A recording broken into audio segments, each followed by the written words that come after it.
আসসালামু আলাইকুম। বাংলাদেশে ৮০% মানুষ মানুষকে দেখানোর জন্য নামাজ পড়ে। এটা আপনারা জানেন কি না জানেন এটা হচ্ছে আপনাদের ব্যাপার। আপনারা মানেন কি মানেন না এটা হচ্ছে আপনাদের ব্যাপার। যারা সরকারি চাকরি করে তারা ঘুষ খায়। তারা রাত্রে টেনশনে ঘুম আসে না। আল্লাহর কাছে কি বিচার দিবে বা কি জবাব দিবে। তারা দেখানোর জন্য নামাজ পড়ে। যারা ঘুষ খায়, সুদ খায়, তারা রাত্রে টেনশনে ঘুম আসে না। আল্লাহর কাছে কি জবাব দিবে। ৮০% মানুষ কিন্তু দেখানোর জন্য নামাজ পড়ে বাংলাদেশে। তার মাথায় কাজ করে না।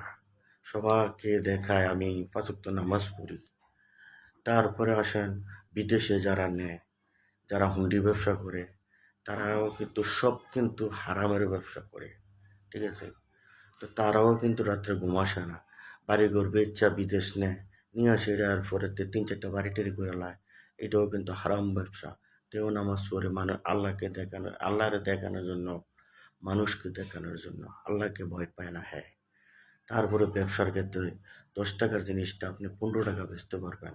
আমাদের নবীজি পছন্দ করত ব্যবসা, কিন্তু গরিব মানুষ যাতে কিনে খেতে পারে এই কারণে ব্যবসাটারে পছন্দ করে এইভাবে।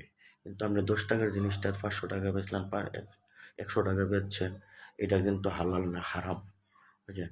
এরপর সরকার থেকে মনে করেন কিছু অনুদান আনে, এই যে রাস্তাটা আনে, কালভার আনে, এগুলো আইনা কিন্তু দরকার হয়েছে ১ কোটি টাকা, আনে ৫ কোটি টাকা। তো সরকারের টাকাটা আনে, আইনা সেটা এটা ১ কোটি টাকাতে শেষ করে লায়। তো এখানে এটা কিন্তু হালাল না, হারাম। এই তারাও নামাজ পড়ে দেখানোর জন্য, দাঁড়িয়ে রাখে দেখানোর জন্য। বাংলাদেশে অরিজিনালভাবে ভিতর থেকে কেউ নামাজ পড়ে না। আল্লাহকে কেউ ভয় পায় না ভাই। এটা আমি সঠিক হোক আনসঠিক হোক, আমি যেটা সত্য আমি নিয়ে বললাম আপনাদের কাছে।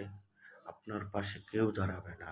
শুধু টাকা টাকা, কিভাবে হারাম। যদি একদিনে পারতো বাংলাদেশে কেউ বড়লোক হতে পারতো হারামের টাকা দিয়া, তাহলে একদিনে এরকম সিস্টেম থাকলে আপনাকে আমাকে মেরে হইলো করলো হইলে বাংলাদেশের মানুষ।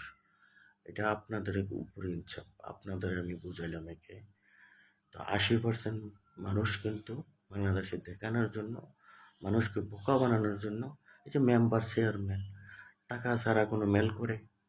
তো তারা তো ঠিকই পকেটে টাকাটা নেয়, তারপরে বিচারটা করে উল্টা। আবার ৫ ওয়াক্ত নামাজ পড়ে আপনাকে বোকা বানায়, আমাকে বোকা বানায়। আল্লাহ সবে দেখে, তাদের বিচার একদিন হবে। ভালো থাকবেন। ওকে, আসসালামু আলাইকুম।